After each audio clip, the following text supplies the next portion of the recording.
kita dalam doa. Bapak Gus pimpin kita dalam doa. Terima kasih Tuhan.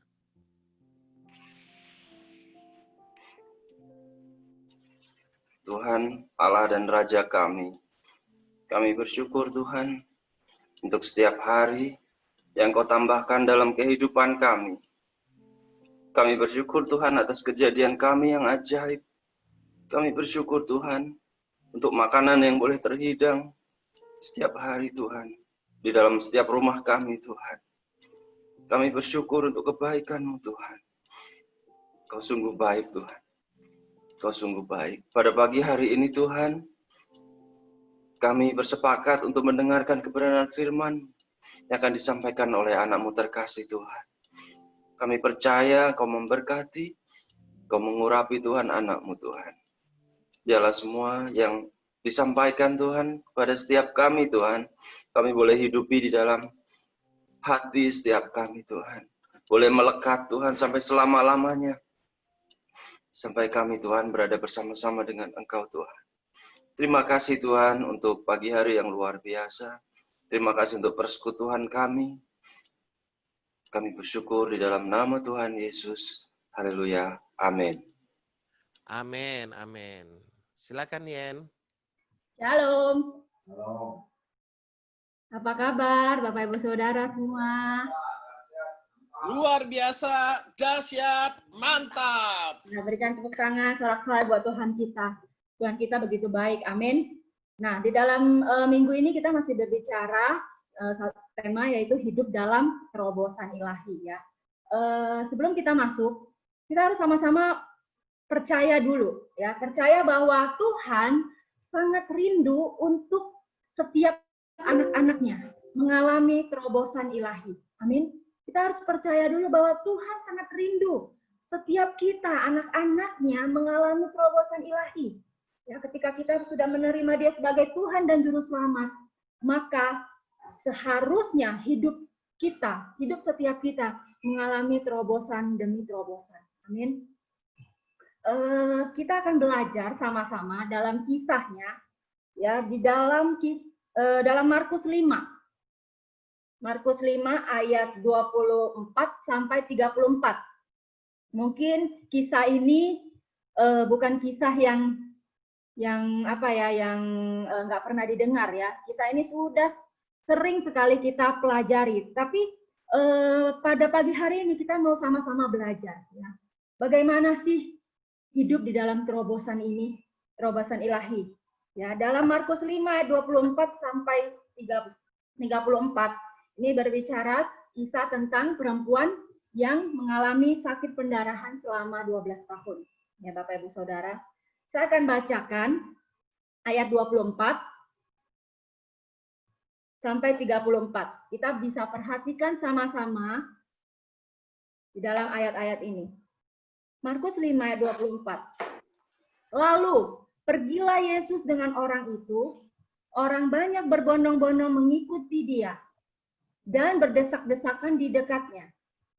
Ayat 25, adalah di situ seorang perempuan yang sudah 12 tahun lamanya menderita pendarahan.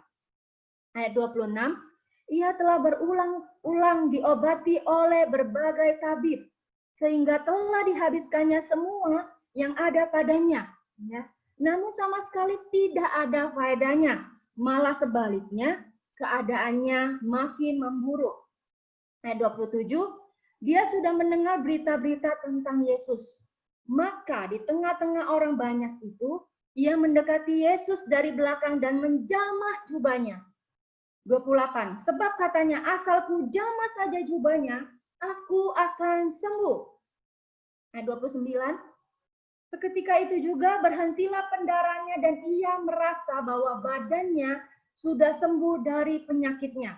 Ayat 30, pada ketika itu juga Yesus mengetahui bahwa ada tenaga yang keluar dari dirinya, lalu ia berpaling di tengah orang banyak dan bertanya, siapa yang menjamah jubahku? Ayat 31, murid-muridnya menjawab, engkau melihat bagaimana orang-orang ini berdesak-desakan dekatmu, dan engkau bertanya, siapa yang menjamah aku? 32, lalu ia memandang sekelilingnya untuk melihat siapa yang telah melakukan hal itu. Ayat 33, perempuan itu yang menjadi takut dan gemetar ketika mengetahui apa yang telah terjadi atas dirinya. Tampil dan tersungkur di depan Yesus dan dengan tulus memberitahukan segala sesuatu kepadanya. Ayat 34, kita baca bersama, ya nggak apa-apa, nggak usah dibuka mic-nya. Kita baca bersama-sama. 34. Maka katanya kepada perempuan itu, hai anakku, imanmu telah menyelamatkan engkau. Pergilah dengan selamat dan sembuhlah dari penyakitmu. Ya, kisah ini kita sudah berkali-kali mendengar, ya. Perempuan yang sakit pendarahan. Saya mau kita semua coba membayangkan, ya, bagaimana keadaan tentang perempuan yang pendarahan 12 tahun. Pasti dia mengalami kelemahan tubuh, ya, sakit, ya, lemah, ya, tubuhnya. Bukan itu saja, Bapak Ibu Saudara, dia juga mengalami yang namanya penderitaan secara sosial. Kenapa? Karena pada saat itu hukum Yahudi, orang seperti itu dikucilkan karena dianggap najis, ya. Kita bisa baca nanti di Imamat 15, ya, ayat 19 sampai 30, Imamat 15 ayat 19 sampai 30. Saya bacakan sedikit saja, ya, tentang hukum Yahudi ini, ya. Apabila seorang Imamat 15 ayat 19, apabila seorang perempuan mengeluarkan lelehan dan lelehannya itu adalah darah dari auratnya, ia harus 7 hari lamanya dalam cemar kainnya. Dan setiap orang yang kena kepadanya menjadi najis, ya, sampai matahari terbenam. Segala sesuatu yang ditidurinya selama ia cemar kain menjadi najis, katanya. Dan segala sesuatu yang didudukinya menjadi najis juga, ya. Jadi orang perempuan pendarahan 12 tahun ini tidak bisa sebenarnya bertemu dengan orang, ya. Dia pasti akan merasakan sangat takut. Dia pasti merasakan sangat dikucilkan, Bapak Ibu Saudara, karena dia tahu pada saat itu kalau dia keluar, ya, keluar menemui banyak orang, dia akan, ya, mungkin akan dirajam batu, mungkin akan dipenjara, ya. Pada saat itu hukum itu sangat jelas, ya, bahwa orang yang seperti itu tidak boleh keluar, ya. Penderitaan apalagi? Penderitaan secara rohani, pasti orang ini, perempuan ini tidak bisa ikut beribadah, ya. Dia nggak mungkin bisa bersekutu dengan Tuhan, karena dia nggak mungkin bisa keluar. Yang keempat, penderitaan apa lagi? Penderitaan ekonomi. Dikatakan hartanya udah habis, ya, sudah habis saat pengobatan ke tabib. Padahal penyakitnya tidak sembuh, ya. Artinya penderitaan ekonomi juga, ya, ekonominya juga tergoncang, ya, saat dia melakukan pengobatan kemana-mana, ya. Dan saya melihat bahwa perempuan ini memiliki masalah-masalah yang begitu berat di dalam hidupnya. Tetapi luar biasanya dia mampu menerobos itu semua, ya. Dia mampu menerobos. Bagaimana sih kita mau belajar? Apa saja yang kita dapat pelajari dari kisah ini, Bapak Ibu Saudara? Bagaimana perempuan pendarahan 12 tahun ini bisa mengalami terobosan? Ya, pertama, dia pasti sangat malu ketemu orang, tapi dia demi untuk sembuh, dia bisa ketemu orang. Ya, dia mampu menerobos rasa malunya itu, rasa takutnya itu dia mampu menerobos. Ya. Nah, hal-hal yang kita bisa pelajari pada pagi hari ini, yang pertama, hal yang dapat kita belajar bagaimana kita dapat menerobos, yang pertama kita harus memperhatikan apa yang kita dengar. Ya, ayat 27, coba kita baca. Bentar, ya. Bentar, Bapak Ibu Saudara.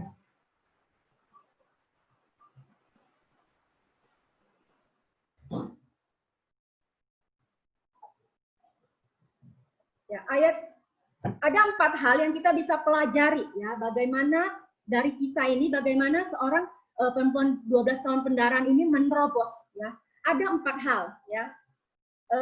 yang saya mau singkatkan adalah 2M, 2T ya. Yang pertama adalah mendengar. Ayat 27 dikatakan dia sudah mendengar berita-berita tentang Yesus. Maka di tengah-tengah orang banyak itu ia mendekati Yesus dari belakang dan menjamah jubahnya. Ketika kita mau melakukan terobosan, ya, hal yang pertama yang harus kita perhatikan adalah apa yang kita dengar, Bapak Ibu Saudara.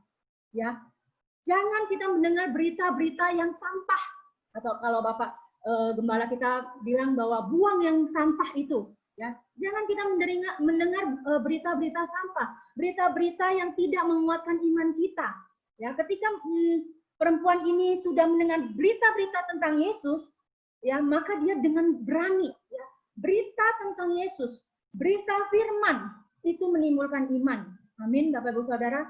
Iman timbul dari pendengaran akan firman Kristus. Ketika kita menjaga pendengaran kita menfilter pendengaran kita yang jelek-jelek, yang melemahkan iman, yang membuat kita takut, jangan kita dengar.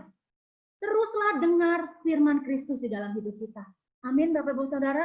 Yang pertama, dengar, ya, mendengar.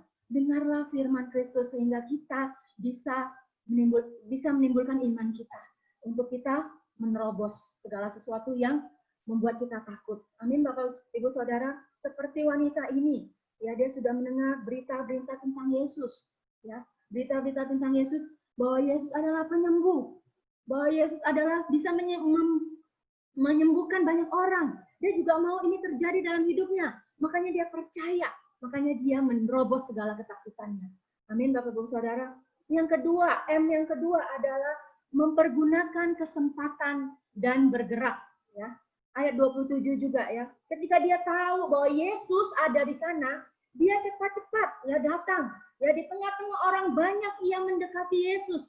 Saya bisa bayangkan bahwa di sini bukan nggak ada orang, ya. Berarti perempuan ini dengan susah payah dia menjamah jubah Yesus. Dia dengan susah payah dia mau mendekati Yesus. Dia mempergunakan kesempatannya, Bapak Ibu Saudara.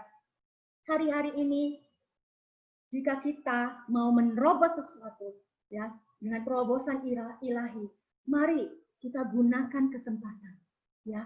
Mari kita bergerak, Bapak Ibu Saudara. Ketika ada kesempatan datang untuk melayani, mari cepat, ya, kita tanggap, kita ikut serta, ya. Ayo mulai bergerak, kita ambil bagian. Amin, Bapak Ibu Saudara. Kalau ada kesempatan kita untuk melayani, coba pikir, berapa lamakah kita hidup di dunia ini? Kita nggak tahu, Bapak Ibu Saudara. Ketika kita ada kesempatan untuk melayani, itu adalah hal yang luar biasa istimewa yang datang dalam hidup kita. Ya, nggak banyak orang yang punya kesempatan untuk melayani. Melayani raja di atas segala raja. Ketika kita mempunyai kesempatan itu, mari kita mempergunakan kesempatan itu. Ya, mari kita bergerak cepat, Bapak Ibu Saudara. Jangan tunggu lagi.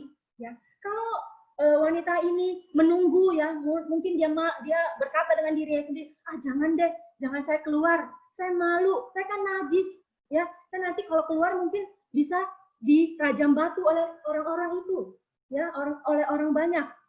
Kalau dia tidak berani menerobos ketakutannya, ya, dia tidak mempergunakan kesempatan yang ada, saya percaya perempuan ini tidak akan sembuh.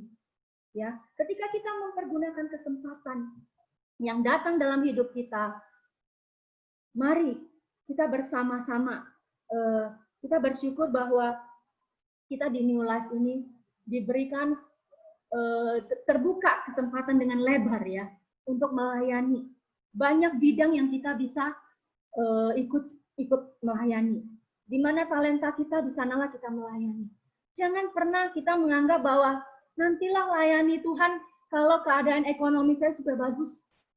Nantilah layani Tuhan kalau keluarga saya udah bagus, udah semuanya udah tenang, ya.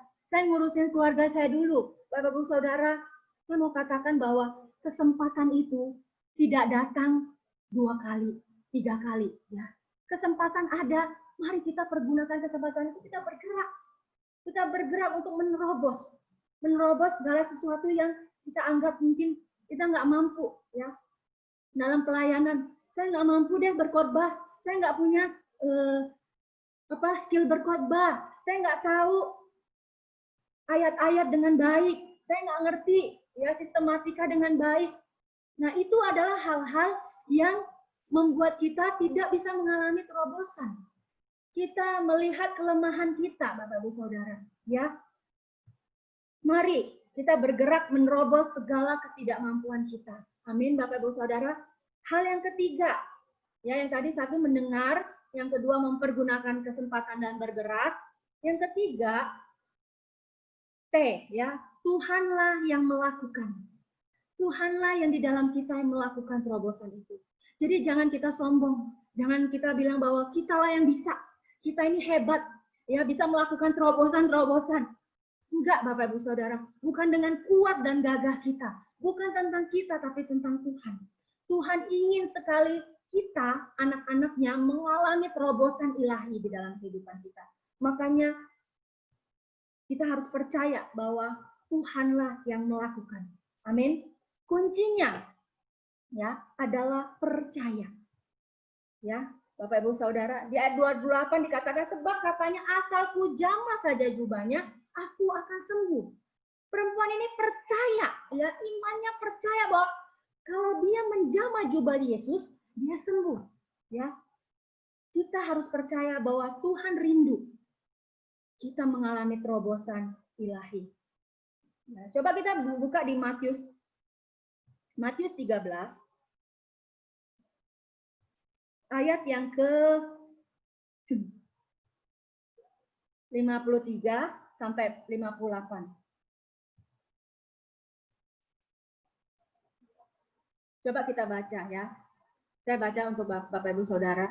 Setelah Yesus selesai menceritakan perumpamaan itu, ia pun pergi dari situ. Perikopnya Yesus ditolak di Nazaret. Setibanya di tempat asalnya, Yesus mengajar orang-orang di situ di rumah ibadat mereka. Maka takjublah mereka dan berkata, dari mana diperolehnya hikmat itu dan kuasa untuk mengadakan mujizat-mujizat itu? Ayat 55, bukankah ia ini anak tukang kayu? Bukankah ibunya bernama Maria? Dan saudara-saudaranya Yakobus, Yusuf, Simon, dan Yudas? 56, dan bukankah saudara-saudaranya perempuan semuanya ada bersama kita? Jadi dari mana diperolehnya semuanya itu? Ayat 57, lalu mereka kecewa dan menolak dia. Maka Yesus berkata kepada mereka, seorang nabi dihormati di mana-mana, kecuali di tempat asalnya sendiri dan di rumahnya. 58 kita baca bersama. 1, 2, 3. Dan karena ketidakpercayaan mereka, tidak banyak mujizat diadakannya di situ. Ya. Orang yang tidak mempercaya tidak akan mengalami terobosan, tidak akan mengalami mujizat-mujizat Tuhan. Ya, kunci dari kita bisa mengalami terobosan yang ketiga adalah kita percaya bahwa Tuhanlah yang melakukannya di dalam kehidupan kita. Amin. Ya, yang keempat, T juga tidak menyerah kepada keadaan. Kita bisa belajar dari perempuan ini. Ya, dia sudah begitu luar biasa menderitanya.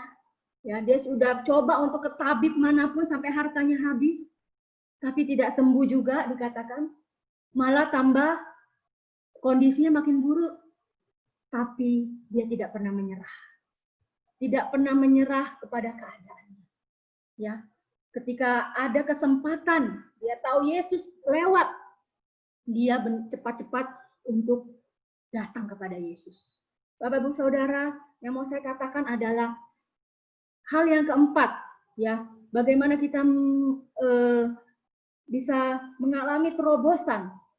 Kita tidak menyerah, ya. Kita tidak menyerah pada keadaan. Jangan kalah dengan keadaan. Jangan dikuasai oleh keadaan. Tapi biarlah kita yang menguasai keadaan itu. Saya tidak tahu, ya, mungkin masing-masing kita, pergumulan kita berbeda-beda. Ya, ada pergumulan di area sakit penyakit, ada pergumulan di area ekonomi, ada pergumulan di area mungkin gambar diri, ya. Apapun itu Bapak Ibu Saudara, saya mau katakan jangan pernah menyerah. Ya, ketika kita menyerah, di sanalah tidak akan terjadi terobosan. Di sanalah stop semuanya. Ya, jangan pernah menyerah. Jangan kita cengeng ya dengan keadaan kita. Apapun boleh datang dalam kehidupan kita. Ya, asal kita tahu bahwa Tuhanlah yang menyertai kita. Tuhanlah yang membuat terobosan dalam kehidupan kita. Tuhan yang kita sembah adalah Tuhan yang setia. Tuhan tidak pernah meninggalkan kita. Amin, Bapak Ibu Saudara.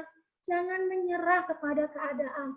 Mungkin kita divonis ya penyakit yang mengerikan. Ya, jangan pernah menyerah. Jangan pernah menyerah. Ada pengharapan itu. Ya, Tuhanlah penyembuh kita. Amin, Bapak Ibu Saudara. Jangan pernah kalah. Ya, biar kita menjadi pribadi-pribadi yang kuat di dalam proses. Di dalam kehidupan kita masing-masing, ya. Prosesnya mungkin beda-beda, tapi pagi hari ini diingatkan, jangan menyerah, ya.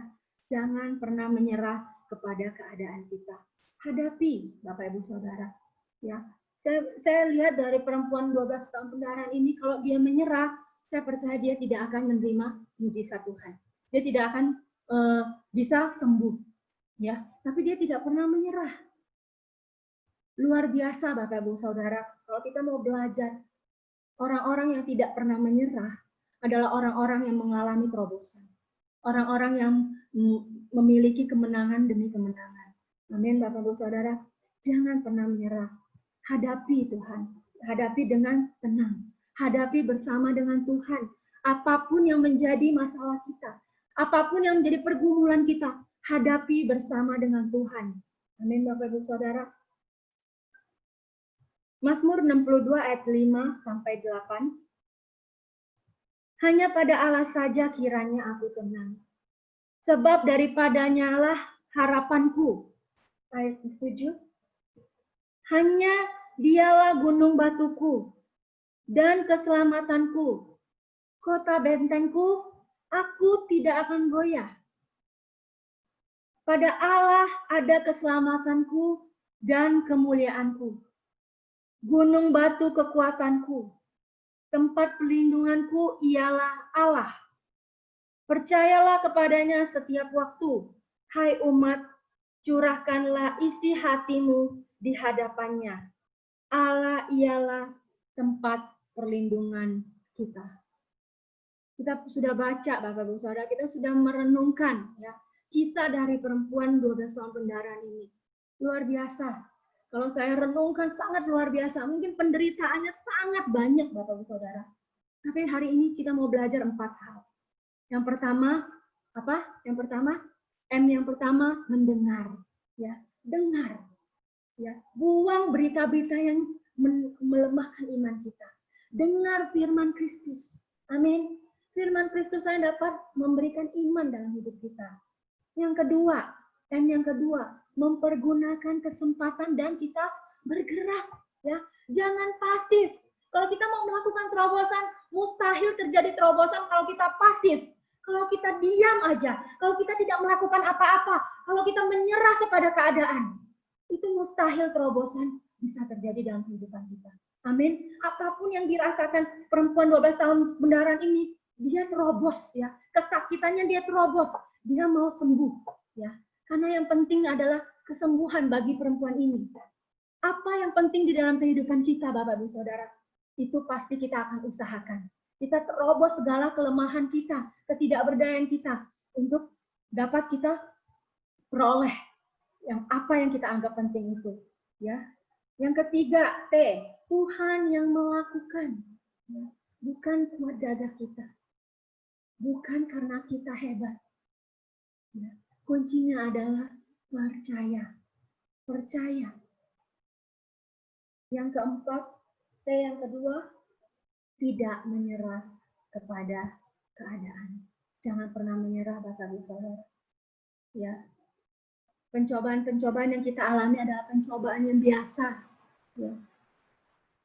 Jangan sampai membuat kita menjadi putus harapan. Ya. pengharapan di dalam Tuhan itu nyata. Pengharapan di dalam Tuhan itu tidak akan sia-sia. Apapun yang menjadi pergumulan kita, percayalah sungguh-sungguh. Ya, mari kita belajar. Ya. Mari kita belajar supaya terobosan demi terobosan terjadi di dalam kehidupan kita. Amin, Bapak Ibu Saudara. Mungkin itu sekian sharing saya pada pagi hari ini. Tuhan Yesus memberkati. Mari kita beri kemuliaan bagi nama Tuhan. Oke. Saudara, sebesar apapun masalah yang kita alami, tidak ada masalah yang lebih besar daripada Tuhan kita. Saya ulang, tidak ada masalah yang lebih besar daripada Tuhan kita. Dan yang harus kita sadari, Tuhan berada di pihak kita, berperang bagi kita, Dia bekerja melalui kita, maka tidak ada yang mustahil bagi Tuhan, tidak ada yang mustahil bagi orang percaya. Amin. Amin. Masih ingat 4 poinnya? Yang pertama, mendengar. Katakan sebelahnya, mari kita mendengar suara Tuhan. Ya. Yang kedua, mempergunakan kesempatan. Mempergunakan kesempatan, mengambil kesempatan. Misalkan seperti ini, Saudara. Mouse ini mouse. Kalau saya mempergunakan kesempatan, waktu ini dilepas, saya langsung nangkap. Dapat. Tapi kalau begitu saya nggak nangkap, dia akan lewat begitu saja. Dia akan lewat begitu saja mouse itu jatuhnya. Nah, itulah kesempatan, Saudara. Kemudian yang ketiga apa? Tuhan yang apa? Mengerjakan terobosan, yang membuat terobosan dalam hidup kita, gitu ya. Bukan kita, Tuhan. Nah, waktu Tuhan membuat terobosan dalam hidup kita, Dia berikan firman-Nya, kita percaya, iman itulah yang menggerakkan kita. Semua karena kasih karunia Tuhan, jadi bukan karena, oh ini aku mau buktikan, aku bisa terobosan. Nggak bisa. Kita sadar bernafas pun semua karena anugerah Tuhan. Amin. Yang kedua, yang keempat apa? Tidak pernah menyerah. Beritahu kiri kanan, jangan pernah menyerah. Apapun keadaan kita, jangan pernah menyerah. Sudah. Tidak ada yang mustahil bagi Tuhan. Amin. Mari kita renungkan firman Tuhan sejenak. Kita ambil waktu untuk berdoa.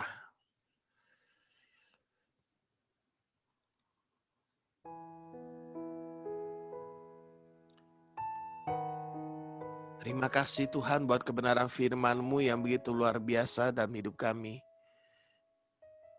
Terima kasih Tuhan. Biarlah kami boleh memiliki hati seorang anak yang selalu mendengarkan kebenaran firman Kristus. Kau Bapa kami yang baik Tuhan. Roh Kudus, Engkau menolong kami untuk kami boleh memahami kebenaran firman-Mu dan melihat masalah seperti Engkau melihat. Sehingga kami bertindak seperti Engkau bertindak Tuhan. Kami mau mempergunakan kesempatan yang ada dalam hidup kami untuk kami memuliakan nama Tuhan. Masalah boleh datang, tantangan boleh datang, bahkan itu mungkin di depan mata kami. Tapi kami mau menangkan hati kami dan membuka mata kami melihat Yesus yang luar biasa dalam hidup kami. Yesus yang dahsyat dalam hidup kami. Terima kasih Bapa. Terima kasih Roh Kudus buat pekerjaan-Mu dalam hidup kami. Terima kasih kami tahu hidup kami berada dalam tangan-Mu.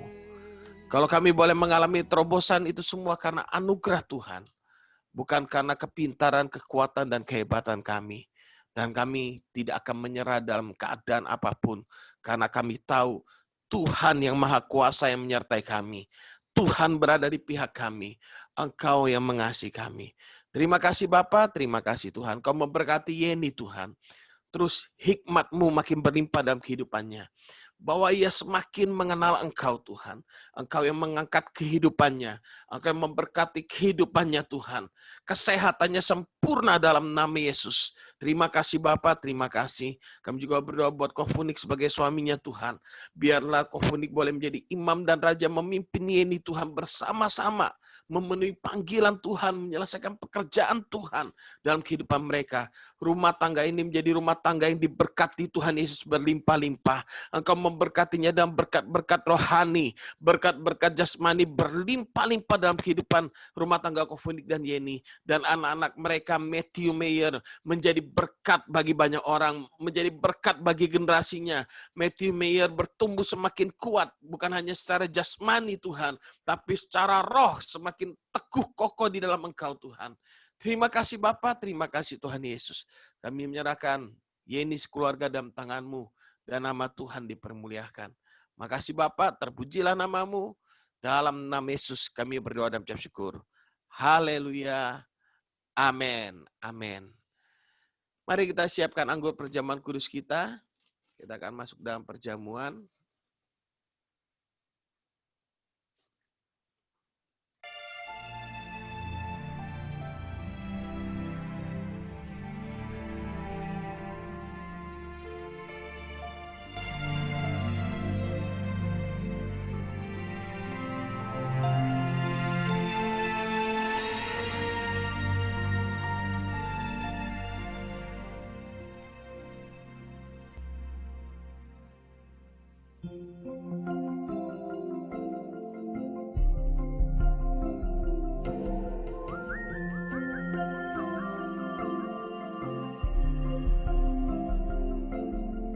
Kasih yang terindah, hati yang mulia, hanya ku temukan di dalam-Mu, Yesusku. Pujian dari hatiku selalu di setiap waktuku, tiada pernah berubah kasih-Ku. Karya terbesar dalam hidupku, pengorbanan-Mu yang selamatkanku. Engkaulah harta yang tak ternilai, yang ku miliki dan ku hargai. Yesus, Engkau ku kagumi.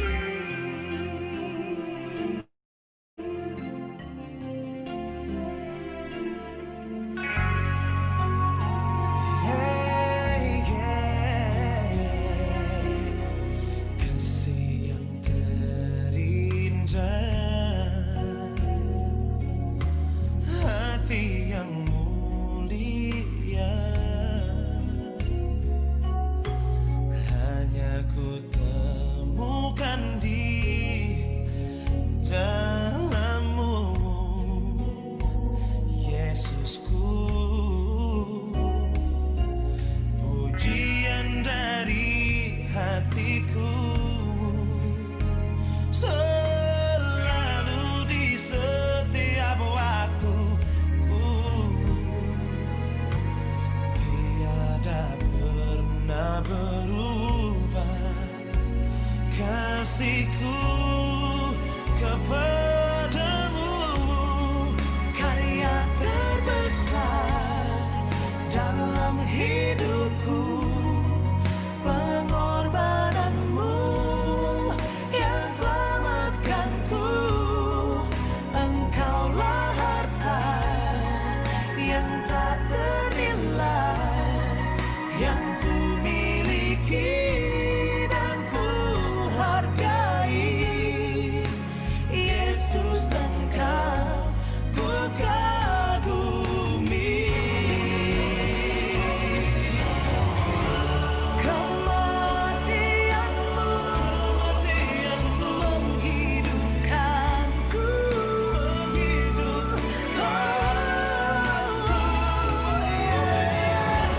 Dan ku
Mari kita angkat roti pada tangan kanan kita bersama-sama.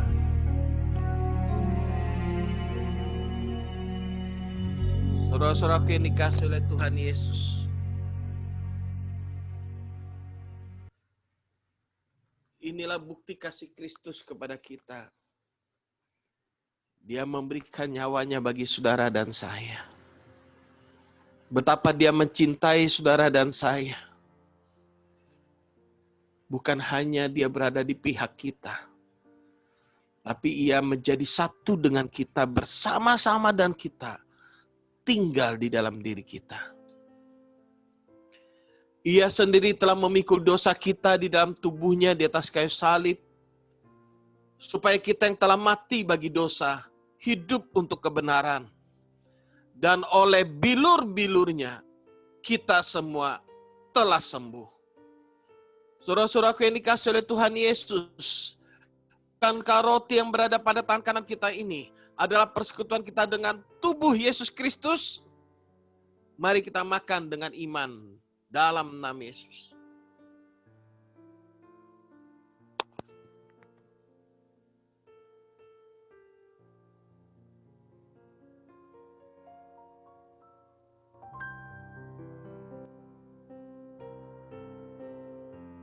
Mari kita angkat anggur pada tangan kanan kita bersama-sama. Inilah darah Kristus yang telah tercurah bagi saudara dan saya. Darah penghapus dosa. Sebesar dan sebanyak apapun dosa kita. Hari ini, lihatlah darah Kristus telah menguduskan saudara dan saya. Dia telah menanggung semua ganjaran penghukuman akibat dosa saudara dan saya di atas kayu salib. Sebab di dalam Dia dan oleh darahnya kita telah beroleh penebusan, yaitu pengampunan dosa menurut kekayaan kasih karunia-Nya. Saudara-saudaraku yang dikasihi oleh Tuhan Yesus, bukankah anggur yang berada pada tangan kanan kita ini adalah persekutuan kita dengan darah Kristus? Mari kita minum dengan iman dalam nama Yesus.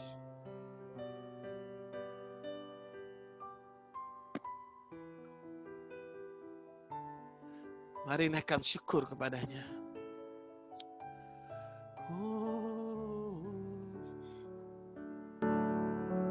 Kau baik Tuhan. Terima kasih Yesus. Terima kasih Yesus. Kami telah dibenarkan oleh darah Kristus.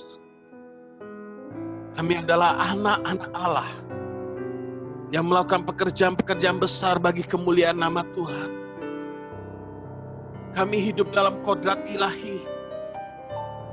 Kami hidup dalam kerajaan Allah, otoritas dan kuasa Allah ada dalam hidup kami. Terima kasih Tuhan.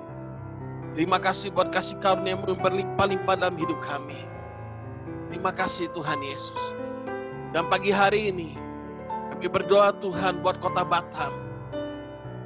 Kami berdoa Engkau memberikan kesadaran kepada masyarakat kota Batam untuk menggunakan protokol kesehatan, menjaga kesehatan. Kau yang memberkati kota ini Tuhan. Kau memberikan hikmat kepada pemerintah untuk memerintah atas kota ini Tuhan. Terima kasih Bapa, terima kasih Tuhan. Kami menyerahkan kota Batam dalam tangan-Mu. Dan kami juga berdoa buat setiap keluarga New Life Tuhan. Berkat perlindungan Tuhan nyata atas keluarga New Life dimanapun kami berada Tuhan. Kami menaruh iman kami kepada Engkau Tuhan. Kami menaruh pengharapan dan perlindungan kami hanya kepada Engkau Tuhan. Kami memberkati dan menyertai setiap keluarga New Life. Terima kasih Bapa, terima kasih buat pagi hari yang luar biasa ini. Terima kasih Tuhan. Makasih buat anugerah-Mu dalam hidup kami. Dalam nama Yesus kami berdoa dan mengucap syukur. Haleluya. Amin. Amin. Amin. Oke, saudaraku yang dikasihi oleh Tuhan, untuk beberapa pengumuman. Yang pertama, tanggal 27 nanti kan New Life ulang tahun, saudara.